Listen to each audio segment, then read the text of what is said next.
तर नागपूरमध्ये महायुती तुटण्याच्या मार्गावर आहे अशी चर्चा सुरू झाली आहे। भाजपकडून शिंदेच्या शिवसेनेला एक अंकी जागांचा प्रस्ताव देण्यात आलाय। एक अंकी जागेचा प्रस्ताव दिल्याने युती फिसकटण्याची चिन्ह आता निर्माण झालेत। नागपूरमध्ये भाजपमध्ये स्वबळावर लढण्याचा सूर आहे।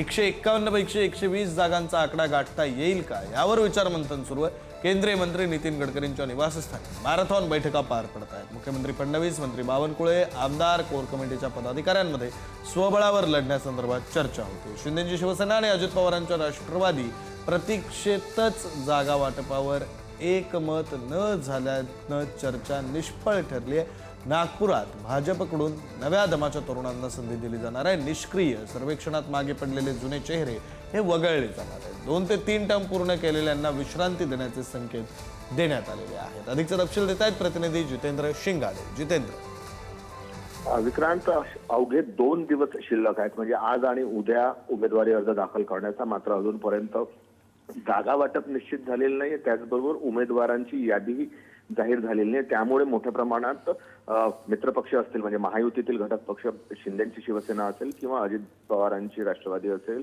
यामध्ये धाकधूक वाढलेली आहे। जे इच्छुक कार्यकर्ते आहेत ते खूप मोठ्या प्रमाणात आहेत। 3ही पक्षांमध्ये नागपूर महानगरपालिकेत एकूण 151 जागा आहेत। त्यापैकी 108 जागांवर गेल्या वेळी भाजपने विजय मिळवलेला होता। यावेळी भाजपचं टार्गेट आहे 120 जागा जिंकण्याचा आणि त्यासाठी सर्वच जागा लढवता येतील का याची चाचपणी सुरू आहे। काल रात्री उशिरापर्यंत मुख्यमंत्री देवेंद्र फडणवीस, केंद्रीय मंत्री गडकरी, महसूल मंत्री चंद्रशेखर बावनकुळे आणि भाजपचे स्थानिक नेते आणि संपर्क मंत्र्यांची मॅरेथॉन बैठक झालेली होती आणि त्या बैठकीत देखील यावर चर्चा झाल्याची माहिती आहे। त्यामुळे अवघे 2 दिवस शिल्लक असताना अजूनपर्यंत शिंदेच्या शिवसेनेला किती जागा मिळतील हे स्पष्ट झालेलं नाहीये। त्यांना किमान एक अंकित जागा देण्याचा प्रस्ताव भाजपकडून आलेला आहे। मात्र त्यावर शिंदेची शिवसेना जी आहे ती समाधानी नाही आणि त्यामुळे नागपुरातील जी भाजपची आणि शिंदेच्या शिवसेनेची जी युती आहे ती फिसकटते का अशी परिस्थिती निर्माण झालेली आहे। त्यामुळे किमान आज तरी जागा वाटप किंवा उमेदवारी यादी जाहीर होते का याकडे दोन्ही पक्षातील नेते आणि कार्यकर्त्यांचे